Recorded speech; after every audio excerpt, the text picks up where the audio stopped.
shooting indoors, especially with sports, like when people think of the settings you want for sports, you need fast shutter speed. And then, if you're dealing with really dark conditions, like getting those shutter speeds high enough can be hard. It can be very creative because you can actually use a very slow shutter, capture the motion that accentuates the sense of motion. The faster the object, the slower you can use the shutter speed. The way that I explain this is you don't need to always turn on 120 frames per second. But if this helps you to achieve a certain image a lot quicker with less tries, would you do it? Hello and welcome back to the Full Frame Podcast presented by Sony. Welcome back, and we're welcoming Andy Cheung. How are you? Thank you, Clyde, for having me. Thanks for coming in. I'm very well. Yeah. That's good. Yeah. Do you want to do a little brief introduction so our listeners can know a little bit more about you and your work? Certainly. Andy Cheung is my name. I've been working as a full-time sport photographer for about 13 years now. I started out in tennis predominantly, and for about 8 years. And in the past 5 years, I've been really branching out into other sports as well. So like soccer and golf, sailing, basketball. Yeah, okay. Yeah, all sort of other sports. And then lately, the Olympics as well, both summer and winter. Yeah, I love it. And as a photographer, I've been using Sony for about 8 years now. I believe I'm one of the earliest sport photographers using mirrorless really? as part of my equipment. Yeah, because there's always a little bit of a lag with professionals. Early adopters tend to pick up stuff pretty quick, but sports was a category that even now there's still people using DSLR. That's correct. Yeah. That's correct. Well, getting less now because there are some tournaments and events. They actually banned the DSLR. Yeah, is that because of the sound? Because of the sound. For example, Wimbledon, you'll never be able to use that DSLR anymore. Wow. Yeah, okay. so it's been banned for 2 years now. So, yeah. That's interesting seeing how the technology drives the industry, but also how the industry responds back. Yeah, in those days, I'm using my DSLR. Like if I'm on courtside shooting, there are some tennis players are very picky about like those shutter noise and things. So it was one time that Roger, when we were shooting, and he was turn around and look at us and say, he didn't say anything, but the stare, he doesn't like the idea of that. And some places they don't mind, they just serve. And then some places are ballistic about interrupting. Yeah. And in fact, like using this is great for golf because I'm able now to shoot at a closer range, the backswing too. Mm. Rather than, you're not interfering with the actual... Exactly. play. And then golf is actually more important, like not interfering with the rhythm. Yeah. Yeah, so what drew you to tennis in the very beginning? Good question. In 2009, how many years ago? Like 17 years ago? One of my cousins... he was the editor of one of the largest scientific magazines in Australia. And one day he called me and said, Andy, I know you take good pictures. I wasn't a pro at the time. and he said, I have an assignment for you. I said, what was that about? And then he said, if I can get you into the Australian Open tennis, are you able to take some shots of tennis rackets for me? Yeah. Say, why tennis rackets? I said, because we're running an article on the evolution of the technology of tennis rackets. Interesting. I thought, all right, well, of course. I wasn't hopeful that he would get me the accreditation, actually. Right? Honestly, I thought I'll just politely say, yes, go ahead. And then 2 weeks later, I say, Andy, pack your bag and you're on your way to Melbourne. I say, wow. That's how it started. So once you got in there, and then you get to know the media people, and you do all the right thing, not causing trouble, and then follow the rules. And follow the rules is very important, and be courteous and smiling all the time, and be kind to people. Then all the next ones, as long as you find a good media sponsor, to bring you back in. Then that's why I've been covering Australian Open for 18 years. Yeah, and all the Grand Slams. Yes, I have covered all the Grand Slams. So overall, I've done about 35 Grand Slams in total. Wow. So so I'm very proud of that achievement. Actually, be able to do that. Yeah. Yeah. A lot of your tennis work I just love because there's so much you can do with the harsh lighting. Because obviously tennis is a full game can take a long time, and same with the whole Open, it takes days, weeks, and so you're shooting it. Sometimes you've got really harsh light, sometimes it's half blocked by a stadium. But I really love like the use of color because, every Grand Slam's kind of got like a different surface and like they just the way it pops with the color. And I've seen a lot of your work and I just love what you do with harsh light in particular. Yes. I think this slowly developed to be my style. I love shooting shadows. Okay. And a lot of people are worried about shadows. And in fact, I love shadow more than the harsh light. But by doing that, you really put a different perspective on the harsh lights as well. Like one of the pictures that I like the most is the Serena Williams serving picture. Some of you may have seen it, but doesn't matter. Insert it right here. Yeah. It took me 3 years to actually 3 consecutive years from the concept of shooting something like that to having the product that I like. Yeah, getting the exact moment because that picture that you have seen is I call it when all the planets line up. So because the weather, the scheduling, the profile of the player. Because you need to recognize who that player is. Not every single player is not recognizable, but Serena Williams definitely is. The timing, the angle of the sun, and your position as well. Yeah. Like tennis. How much access do you have in terms of position? Good question. Yeah. Tennis is anywhere that you can position yourself. As long as you're not blocking the spectators. And not sitting at one of the spectators' seats. Yeah. So we have a lot of freedom. We have courtside, we have behind the court, we have concourse in Australian Open. We have the catwalk. Yeah. When you go up there, you climb up there, and you can shoot, and then you can shoot down, straight down. So that's why tennis is actually one of very interesting form of sports for sports photography because every single match you can position yourself at 7 or 8 positions. Yeah. Unlike football or soccer, you are more like limited to the touch line as well as maybe on the side a little bit, and that's it. You can go up there, of course, but you can't move around as much. Tennis, you can move around. It's not like in between the change of ends. Yeah. Okay. So there are a lot more flexibility, but you have to do the right thing because you can't make the noises, and otherwise you got kicked out. And so it's fun. Yeah, shooting tennis. Yeah. And then why the shift now? Looking at a few more sports, like you mentioned, basketball, soccer, and then even the Olympics this year. Yeah, I guess that it's a natural progression. Like if you're shooting sports, and you kind of like, I'm the type of person who want to stay at status quo. I don't want to sort of keep extending myself and to see what I am capable of. So I then think that it would be good to try something different because every sport has different characters and nuances as well.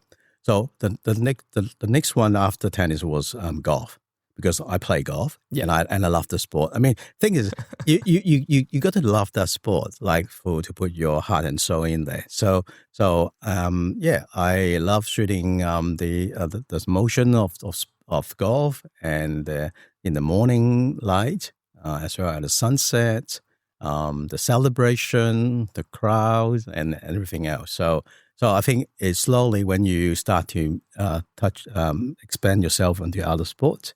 One doors opens, outdoors doors open as well. So you're able to get onto the other. So sports photography is like you're collecting your portfolio. All right. Yeah. So then you show your potential, your next media organization saying that, okay, this is what I'm capable of and it's what I've done. And would you like me to shoot for you? Yeah. And then you use it and then move from one to the other. So was keep that expanding. difficult? Because when you would have made that transition, you would have only had, say if you're applying for a new sport and you don't have any images of that sport, how does that work?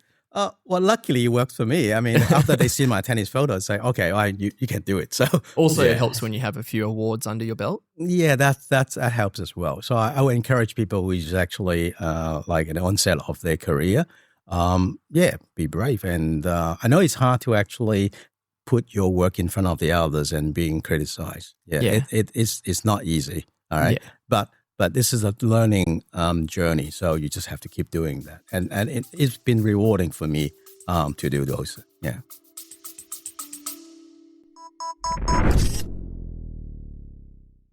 Scene is a platform designed to bring creators, photographers, and filmmakers together through events, workshops, and talks across Australia and New Zealand.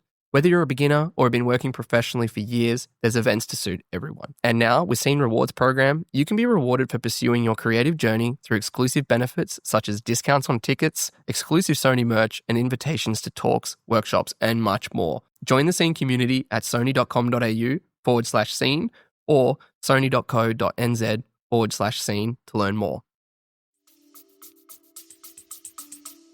Yeah. And then obviously Paris 2024 and Milan this year. That would have been incredible. I think that's every sports photographer's dream, right? Yeah, I was lucky. Yeah. I was lucky to be able to get in there. And then I actually had a hell of a time. Paris in particular, Summer Olympics is they have like 30 odd different disciplines or sports that you can choose from. Yeah, so you get to choose what you want to choose. Like for that assignment, I'm able. That time that I was working for Tennis Australia, and then so I would do a lot of tennis stuff. Yeah. Okay, and then after the tennis session finish or in between matches, I'm able to actually go and do other things. Yeah, yeah. So what did you have your eye on? Well, I've covered about 12 sports.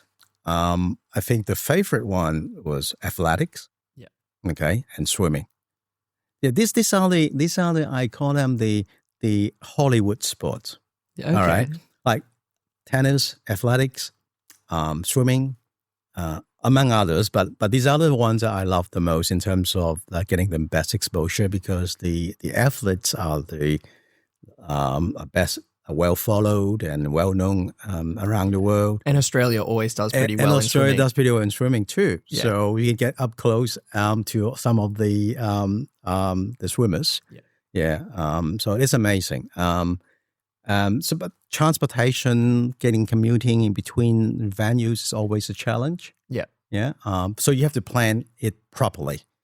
Like I think I planned about 6 months in advance. 6 months in advance. 6 months in advance of like all the scheduling. Because they already released the schedule. Yeah. So some of the criteria is, okay, what sports that we have the highest medal chance, like for Australian athletes. So these are the priorities. So I will go there. And then the other ones would be the ones that I love. And I would like to try something new every time as well. Like there are some sports like fencing. Yeah. I have no idea. Like I never shot the fencing. But I never visually, imagined. it's really exciting. Visually, it's amazing. Yeah. All right. So particularly like in Paris, the organizers are amazing. Like they actually reuse a lot of those monuments and structure with historical significance. So at one of these Grand Palais, which is the Grand Palais for, I think they used to do exhibitions and things. Yeah. It's all glass roof with domes and things. They actually cover the shade with like I call it like blankets. Yeah, okay. So they just cover the whole roof. I thought when I walk in there, I say that's amazing. Like why did they do that? Because they want the sunlight want to interfere with the with the fencing athletes. So So but the whole structure is amazing. Would you use like a fisheye or very wide angle, like 12 millimeter lens that you get the whole perspective of the whole structure. Yeah, because sports is such an interesting one because you're often shooting outdoors, but then a lot of the time you're also shooting indoors. Yes, and that's when you were talking about low light. Yes, when low we chatted light. before. And now when you shoot like indoor what do you call that? The cycling, like velodrome. The velodrome. Yeah. Thank you. The first time when I came to velodrome, I was in a sauna because they have maintained a temperature to prevent the timber floor from warping and wow. Yeah, so it's so warm. It just keep sweating Really? all the time. Yeah, and that venue was about 1.5 hours away from Paris. Oh, so wow. So it's a long commute as well. Yeah. Yeah. Yeah, so shooting indoors, especially with sports, like when people think of the settings you want for sports, you need fast shutter speed, generally shallow aperture, but and then if you're dealing with really dark conditions, like getting those shutter speeds high enough can be hard. Well, I mean, you can be very creative because you can actually use a very slow shutter to capture the motion. That's accentuate the sense of motion. Like my way of thinking is the faster the object, the slower you can use a shutter speed. Okay. Think about this, right? because then you can create very interesting motion, like blurring thing. So I'm trying different things like I shoot through glasses so it can give you this the reflection instead of just the reflection, and also overlapping of images, reflection, so you can see like two players hitting to each other. Yeah. And so there's a lot of things that you can try, and using tilt shift as well. Lately, I love using tilt shift lens, so creates those miniature sort of feel.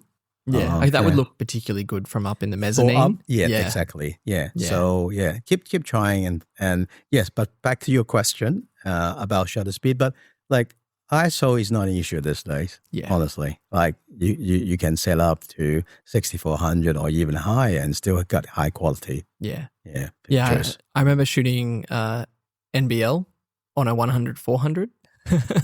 Because I just wanted that dunk moment, and I was 5.6. I was up at ISO 8000. Yeah, nothing. Like 8,000 is nothing. Yeah. Is that why you were looking at Sony in the early days? You said in 2018. Okay, there's a story of 2018. Okay, right. I was at Paris and in shooting at Roland Garros, the French Open tennis. One of our very good friends. And he used to be the Nikon pro manager, and he moved job to Sony. So he became the European pro manager for Sony. So he called me up and say, Andy, I'm outside the Roland Garros Stadium, and would you like to come out? I have a box of gears for you to try. I say, what's up? I'm in the middle of something, and halfway through shooting. This is a paid gig, so I went out to the entrance of the stadium, and he said, "Okay, Andy, this is the new Sony mirrorless cameras. Okay, 2 of them, and then there are some lenses. That would be A9, original A9, the very first batch of A9. Yeah. Okay, they say, okay, what do you expect me to do with them? I say, okay, so can you just shoot some images? Yeah. All right, and see whether you like it or not. I say, you got to be joking. I'm in the middle of a job, and then you want me to change gears and shoot this? I just politely say yes. All right, so I took those. But it's only like, at that time, they only have the 100-400, all right, and this and the 2870. Yeah. So it's very limited, but still I use it. And then I shot a few things like, okay, it's quite light. Okay. Yeah. For those who don't know, the original A9 was a 24 megapixel sensor, but it was the first sensor that could do blackout free 20 photos a second.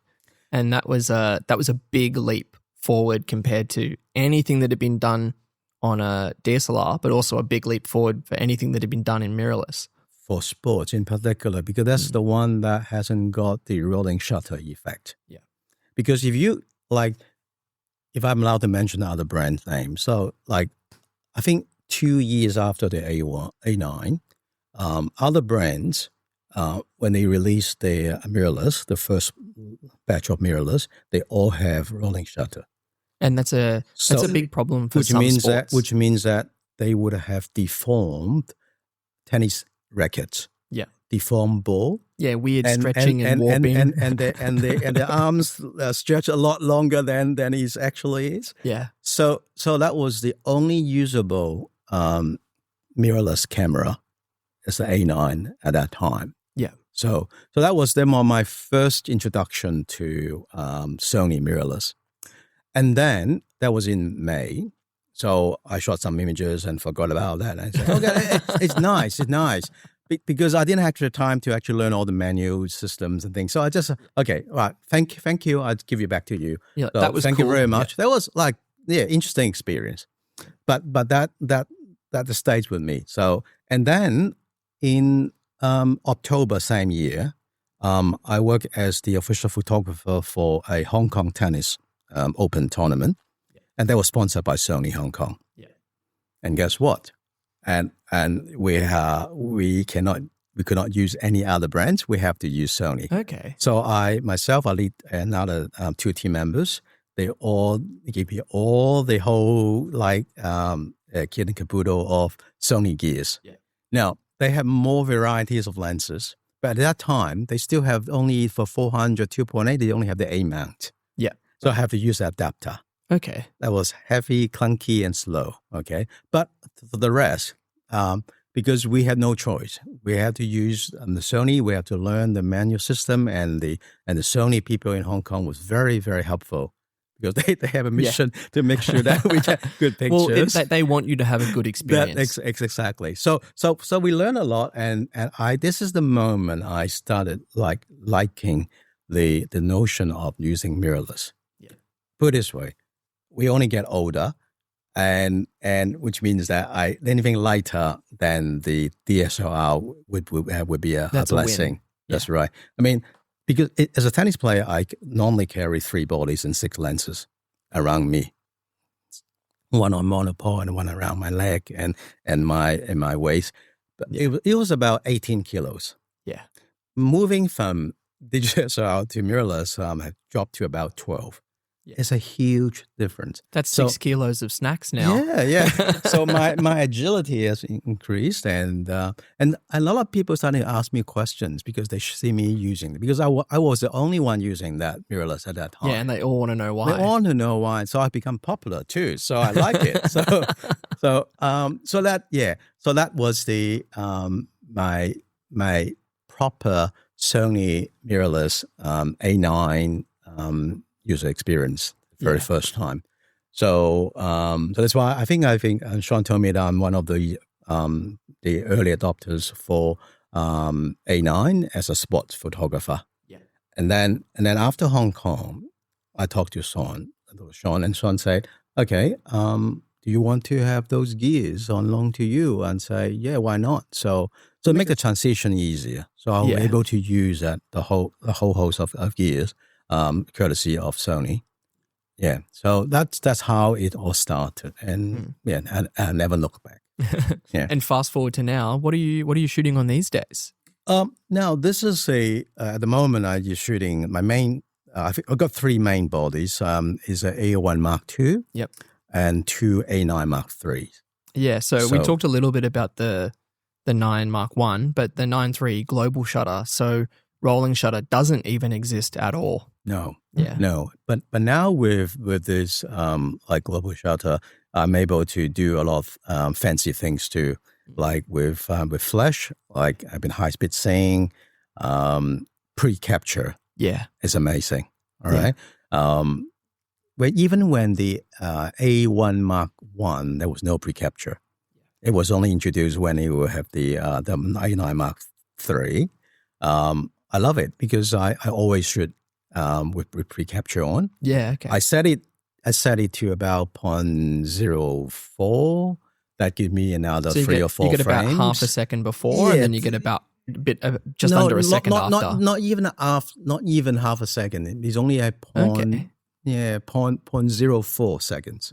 Because I shoot at, I don't always shoot at 120 frames per second. I mean, it's crazy if I do it all the time. Yeah. But there are situations, like for example, when a tennis ball hits the racket, when a golf club hits a golf ball. Yeah. That there are situations that you'll be able to dial in very quickly because they got custom button that you can set up and use them. And so it's very, very useful for sports photography. Yeah. Yeah.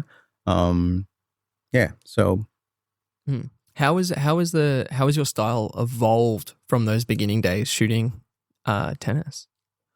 Because obviously the gear does change how you shoot a little bit. But I think I'm more bold with shooting at the challenging lighting conditions because the human tracking autofocus works extremely well.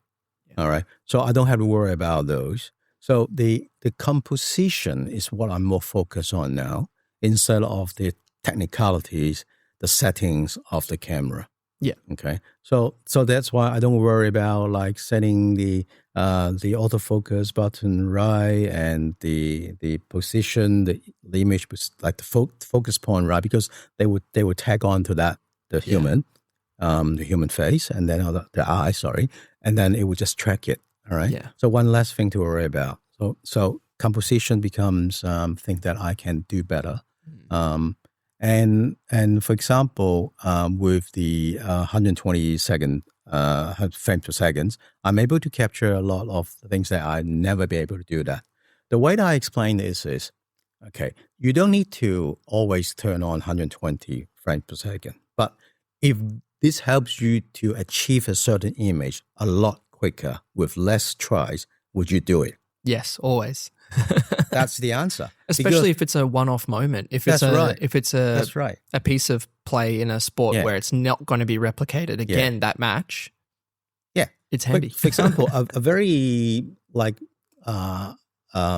a popular way of shooting tennis is a particular picture is when the tennis ball hits the moment it hits the racket. Yeah, it's compressed. It's flattened like a piece of paper. All right, maybe exaggeration, but it's flattened. That for you to capture this when you're using like 30 frames per second in the past, you still can get it, but you may have to try 5 times, 10 times. Yeah, because you're getting the moment before and the moment after. That's right. But now with 120 frames per second, I will be able to get it once or twice, and now I'll get it. Yeah. Right, that's saving me a lot of time. So which means that, okay, job done. I already captured this. I move on to another style picture or composition. Yeah. So it saved me a lot of those time as well. So instead of okay, this is also a myth that tennis photographers will stay at the same match for the whole duration. Yeah. Because it will last for an hour and a half. It could last for 5 hours. It could last for 10 hours. Yeah, exactly. So we don't do that. We actually move from one to the other. At Grand Slam, for example, they are simultaneously 20 matches going on. Yeah. All right. Okay. Granted, you don't need to shoot all the players of the 20 matches, but maybe there are 3 or 4. Yeah. All right. So which means that you shoot a few games here, and then you run to the next course, court, and shoot a few games, and then back again, and then go on to the other one. So which means that I'm able to shorten the duration of me staying at one single match because you're getting the images you want. Getting matches sooner. Okay. Yeah. How did that go when you were in Milan for the Olympics this year? Because that's snow sports. Was that the first winter? The very first one. It was the very first one. I had no idea, like in the first few days, what I was doing. But you learn fast, like in a situation like this. Once again, 6 months before that, I plan out what I'm going to do because with Winter Olympics is always this ice sports and there's snow sports. All right, so Milan is, because I haven't done other winter sports, but in the Olympics. But I was told that Milan was the worst in terms of the geographical separation between those clusters. Okay. For example, Milan hosts all the ice-related sports like figure skating, ice hockey, speed skating, and things like that. But you have to go to the other clusters to shoot snow sports, which is actually the more interesting one and the real winter sports. But the travel time is about 5 hours, 6 hours between those locations. So you have to plan it out. Like Yeah, you still can do a day trip, but it will be a very, very long day. Yeah. And then the next day you still have to shoot, right? It's not that you can have a rest. So I plan out like for the first 7 days, I will stay in Milan and then I'll shoot all the ice-related sports. And then the rest 9 days, we'll just go to the mountains. Yeah. So what was that experience like? Different, cold. I did a lot of research before. I talked to a lot of other photographers that have experience.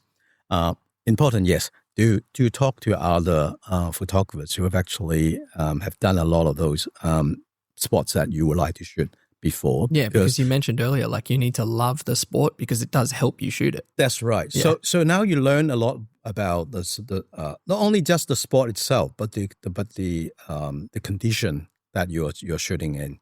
Like what clothing gears do you need to take? Do you need to warm the batteries? And by the way, these days the modern batteries are a lot more reliable and much better than like a decade or 2 decades ago. Yeah.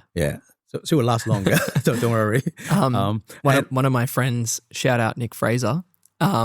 He was telling me this was like 15 years ago, shooting a panorama in Alaska in -54. That by the time you pick up the little point and shoot, by the time you start doing the panorama, the battery would die. Yeah, I believe you. Because that was the time, right? Yeah, but these days that it's a lot better. And talking about the more experienced photographers shooting even the sport, they will show you like what sort of crampons do you need to put on your shoes, how to wear 2 layers of socks. There's a technique too, right? And also like what helmet do you choose, because for safety reasons, that when you go to a snow spot, photographers were you also packing need to lighter wear. Because you have to carry your stuff up the mountain? I overpacked. Because I haven't done it before, so I have too many clothes. But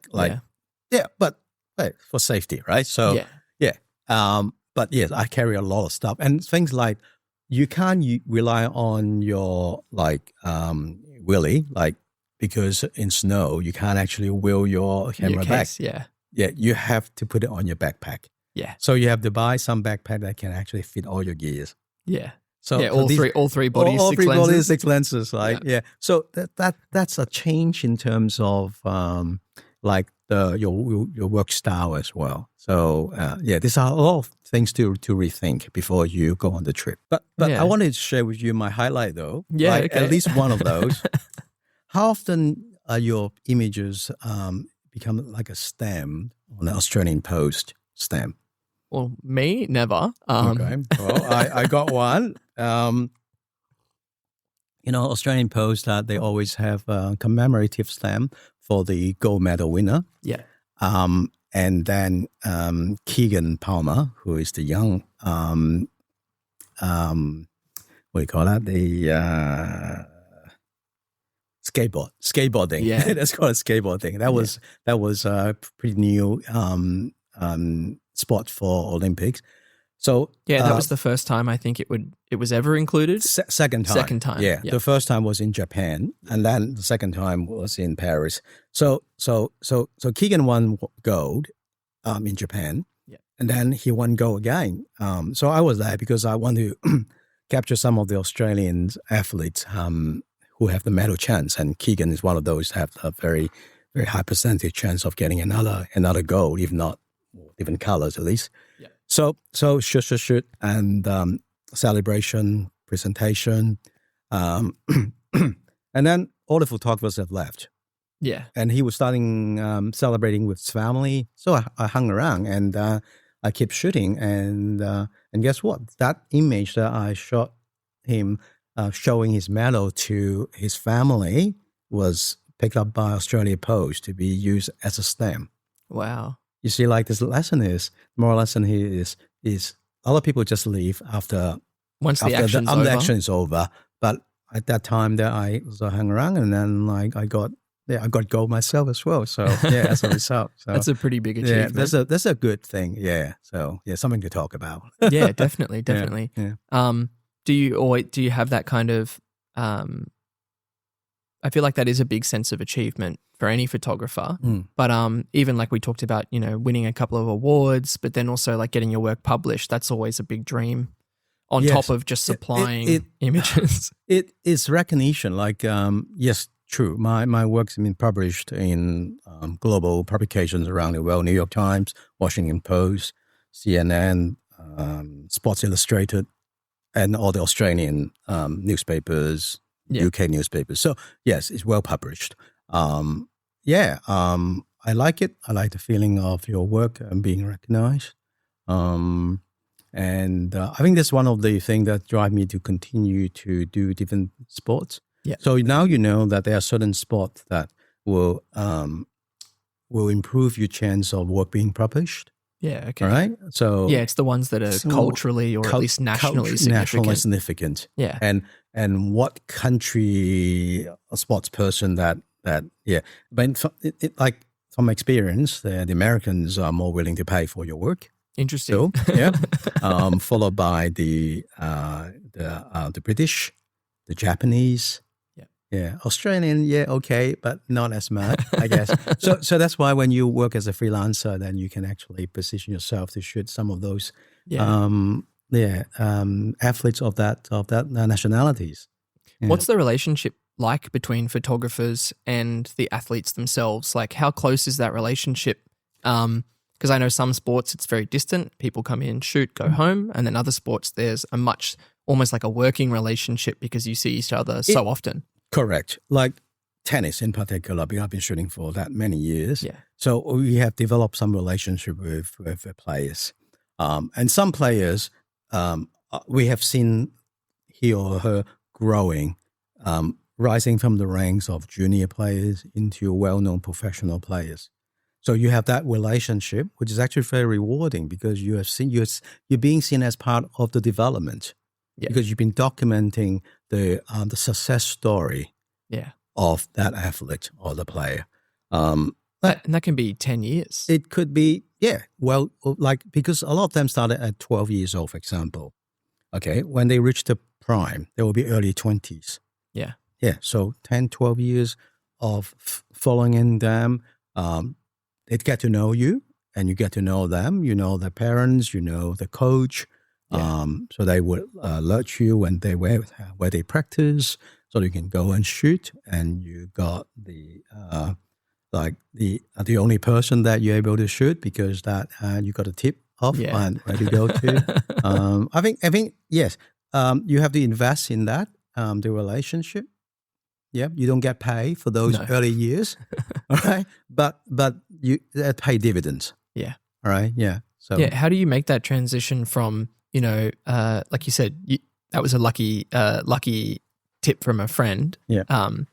But how do you make that transition from maybe you've got accreditation for one sport, but you're looking to do it full-time freelance? How do you really grow that? Yeah. To be honest, like it's tough. Yeah. It's tough. A lot of sacrifice in terms of financial. Like in the first couple of years, you get peanuts. But you have to hang in there and work your way. You believe in your work and go get your name heard. Like going to go for awards. Yeah. And see whether you get awarded, and then get more people to get to know you, and be bold with sending your images to publishers and going to media outlets and say, would you like to use my work? Yeah. Be kind to people and polite and build relationships. Don't be rude. I mean, that's all the basic things. Yeah. So I know that it doesn't work out sometimes, but I think you just have to give it a try. Yeah. And put your heart and soul in there, and then I'm quite happy with what I have achieved so far. But of course, I can do a lot more. I'm not saying that I'm satisfied, but I'm just quite happy. Yeah. But I will continue. On that trajectory. Yeah. Yeah. When you were first starting to shoot it, and you said, sometimes making a big financial investment into it. Yes. For you, was that travel, getting yourself to these big tournaments? The equipment, actually. So lucky that Sony is able to help me out for the first year, and which is actually quite. I'm quite still in debt like them. So I just think that it is amazing that ABL help me out on that one, because I used to shoot Nikon, okay, and then the transition could be quite costly. Yeah. Okay. So yeah. How long were you shooting before you were ready to go full-time freelance? From that first moment you mentioned, shooting rackets. It's a few years. It's a few years. So I was doing other job at that time, and then there was about 13 years ago. I think it's 2013. That I switched from sort of part-time into full-time. Yeah. Okay. Yeah.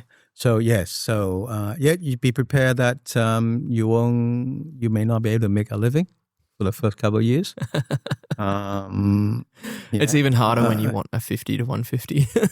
That's right, and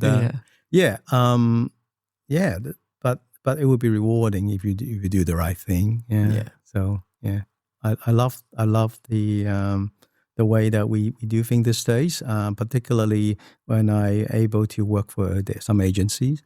And help you to give you the exposure as well. Because, it's a two-way street. It's two-way street, and then they represent you on your pictures, and then your pictures got published globally. And some of the things that people ask me a lot actually about working for agencies: what's your workflow? Yeah. Would you like to hear that? I'd love to hear it. Okay. I was about to ask later on, maybe, do you use FTP? Yeah. Yes.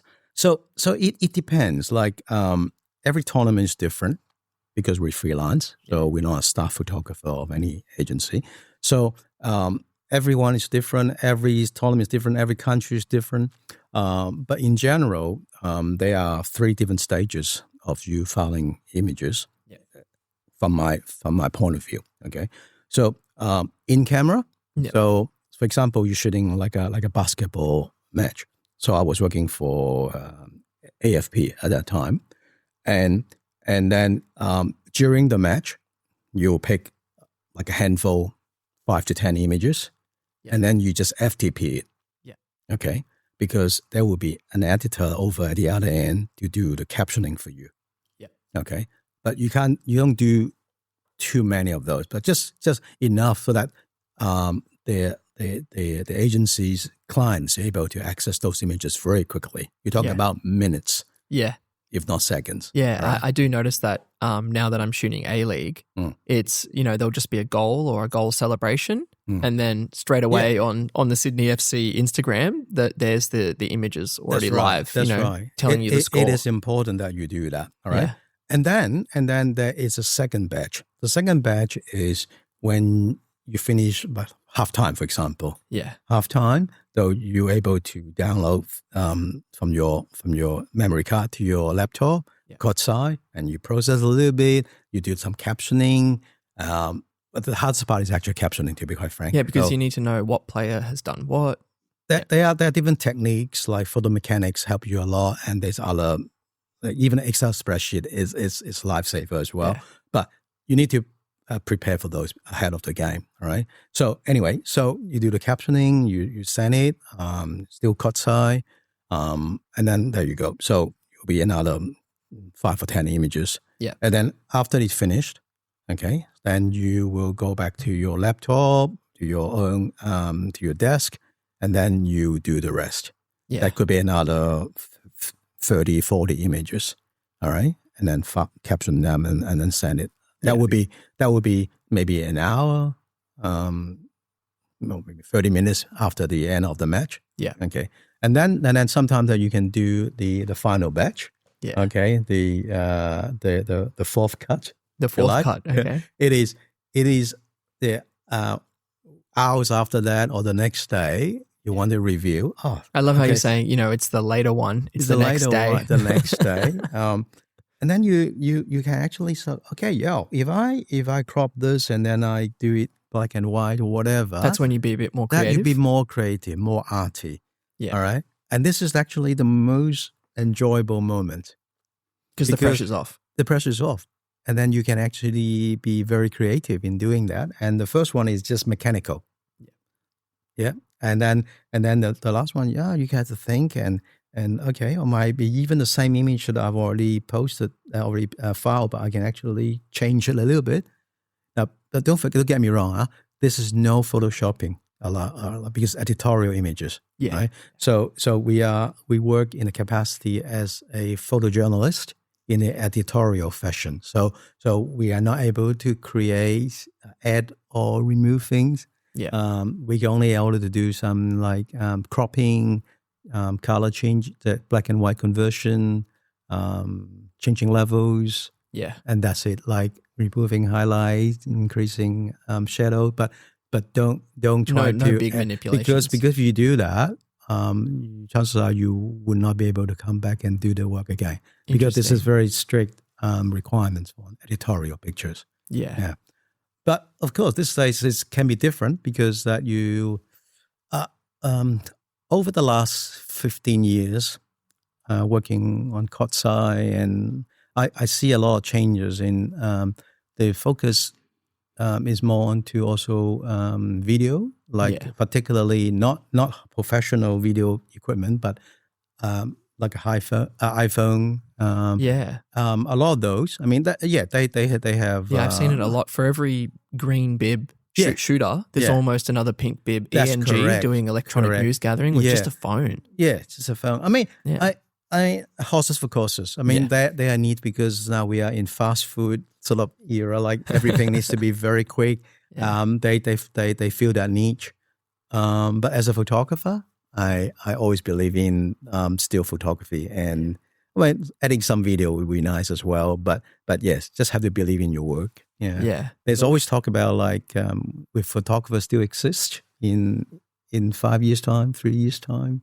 So what's your take on that one? Oh, definitely. Definitely. I think there's a need, not just from a news gathering perspective, but also like an artistic perspective. I think there'll always be need for still images. You can't have video for everything, even though market-wide the trend is towards video. But I think in terms of the actual impact something has, a really good still image is still so important. It's exactly like I mean, what sticks in my mind is actually those still images. Like ever I've seen like a footage, I have an idea, but I wouldn't remember the significance of that particular scene, and then you forget. But good images always stay.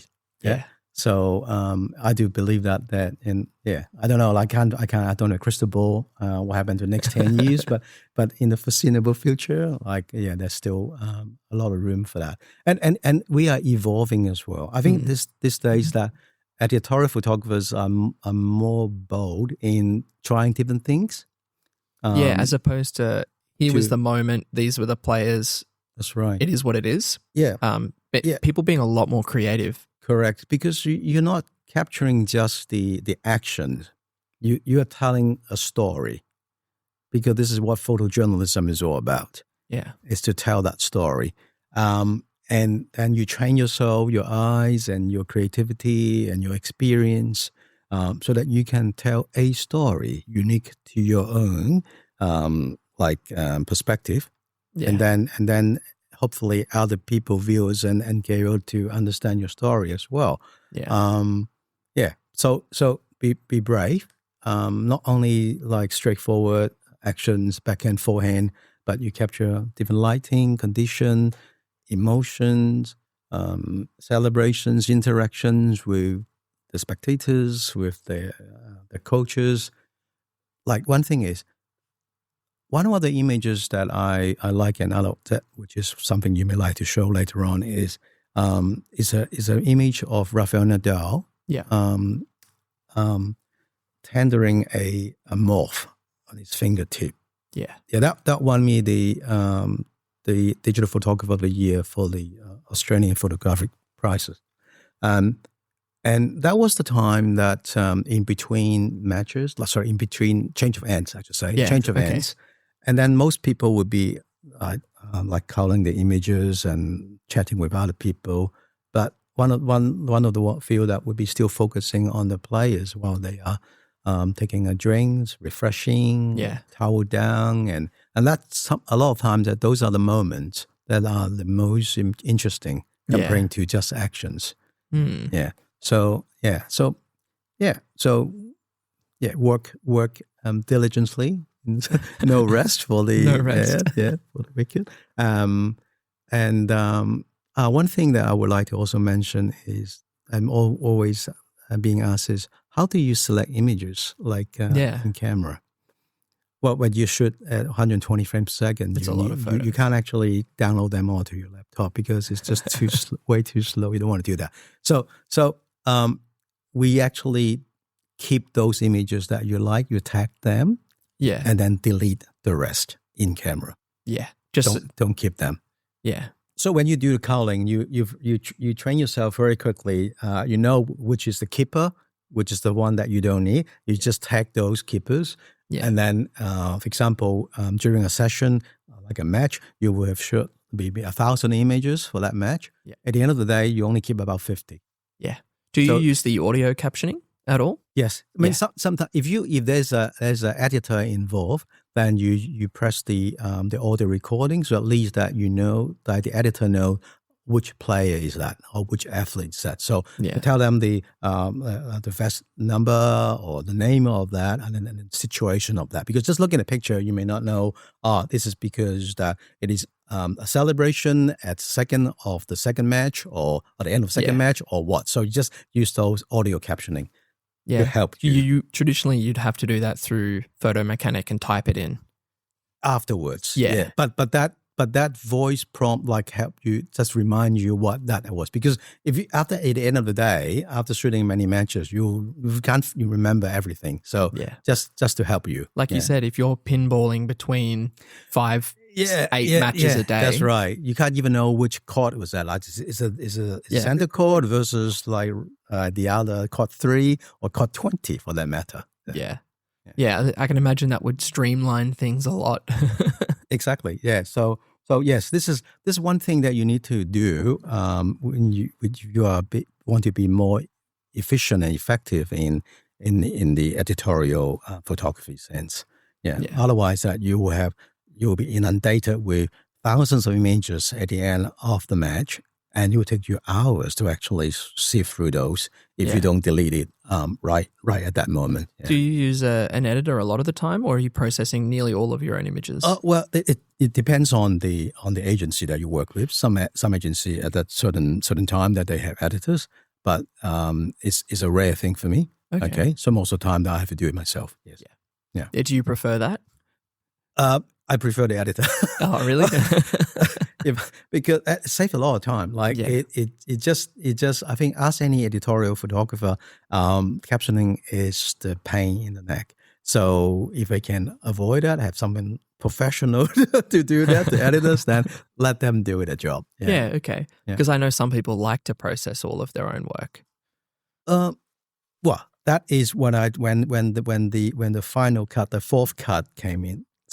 So you can actually you do that, process your own work. That's right. Yeah. Okay. Yeah. What's interesting you at the moment? Any sports that you haven't shot but want to shoot, or anything really creative that you are itching to try? Okay. I want to shoot more athletics. Yeah. After the Olympic experience, that I recognize that the athletes are more explosive in terms of the emotions and the celebrations is electric, because a lot of times that you are able to get really, really close. For example, after 100 meters, 200 meters race, the where you sit is actually on the same level as the athletes, or close to it, and then they will come towards you because that's where the coaches are behind you, families are behind you. So they will come to you, and then you just shoot from a very low angle and have very different perspective. Mm. So I want to do more of those, right?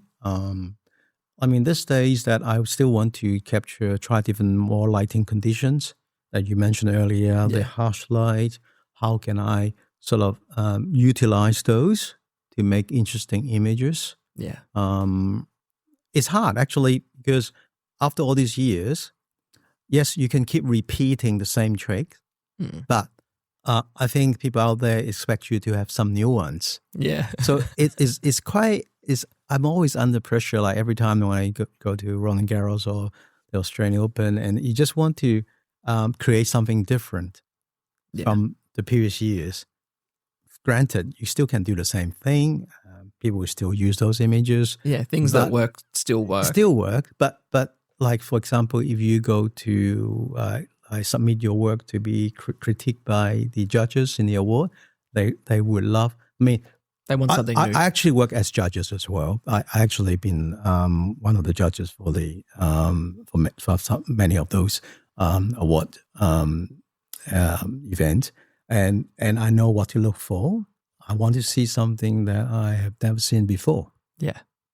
All right. So that falls into this category. So, yeah. Okay. Right. Do you prefer daylight sports or nighttime sports? Because I've fallen in love with stadium lights, like a good set of stadium lights, and it looks amazing.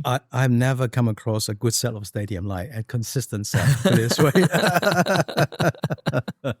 Okay, to answer your question, I prefer natural light. Okay, natural light, hands down, because I think that this is what your eyes used to see, more natural to, and it creates more impressive images. Otherwise, it does look better. Yeah, stadium light, yes, is more artificial. That's why they call them artificial light, because it's artificial, right?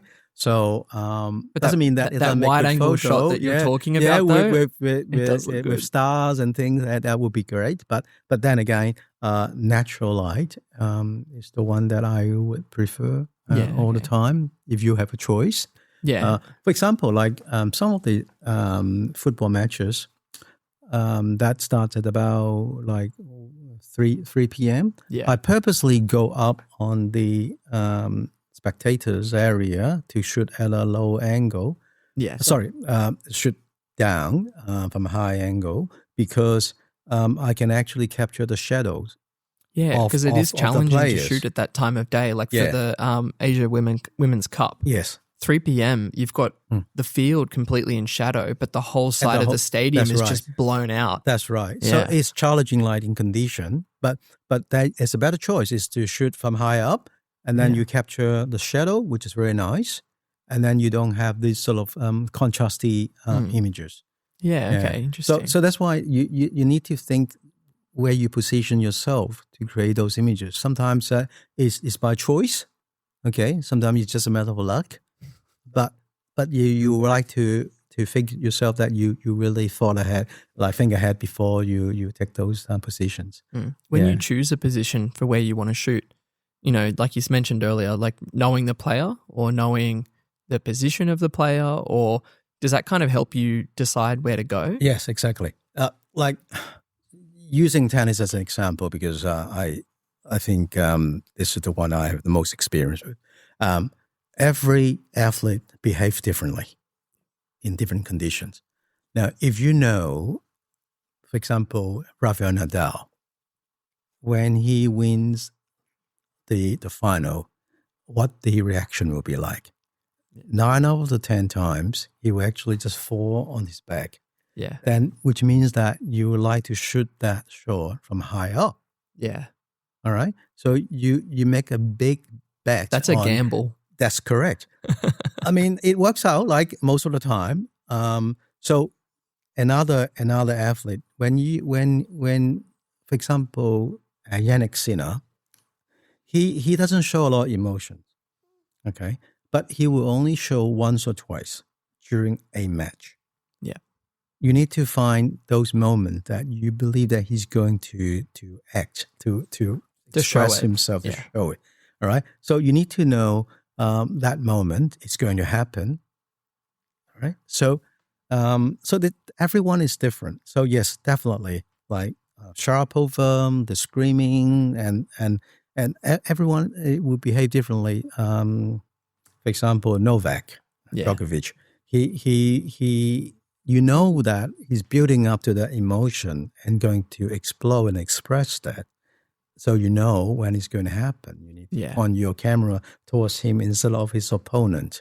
So, yeah, they are percentage short, but the percentage is higher when you know the behavior of those players.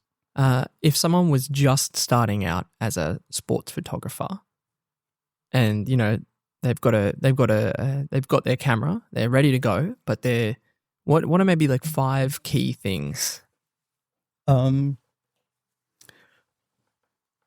I think you have to keep practicing. I think because you have to train your eyes. Yeah. Right. I mean, as you're a photographer, and you know that's the most important thing is to when you train your eyes, you anticipate the next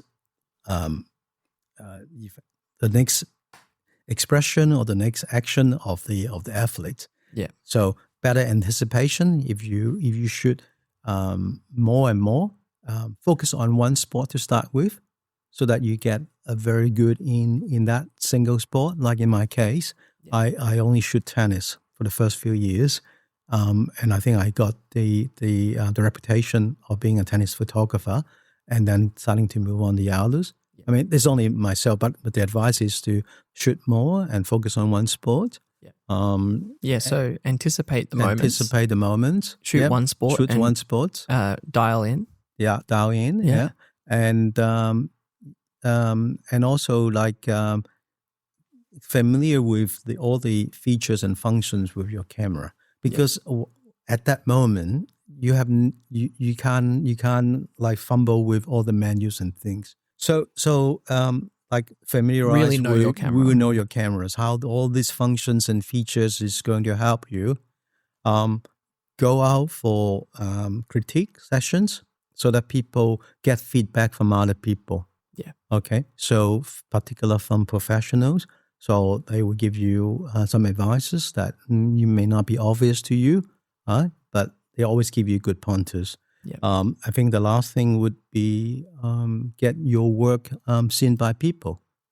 Like these days of social media, post your work and then with the right hashtag, and you may and then pray and see whether you will get noticed by some of the media organizations. Yeah.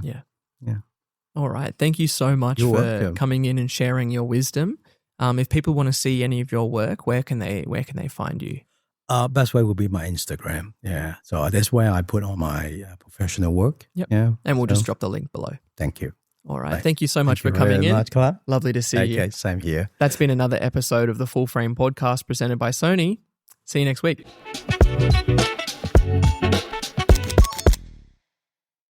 Sony is giving away a G Master lens every single month. Yes, you heard that right. Simply register your Sony camera or lens for your chance to win a choice of a G Master lens. When you register your product with Sony, you can keep track of all your product details in one place, get easier access to support, and stay informed about product updates. Don't miss your chance to win. Visit sony.com.au/mysonygear for full details and terms and conditions.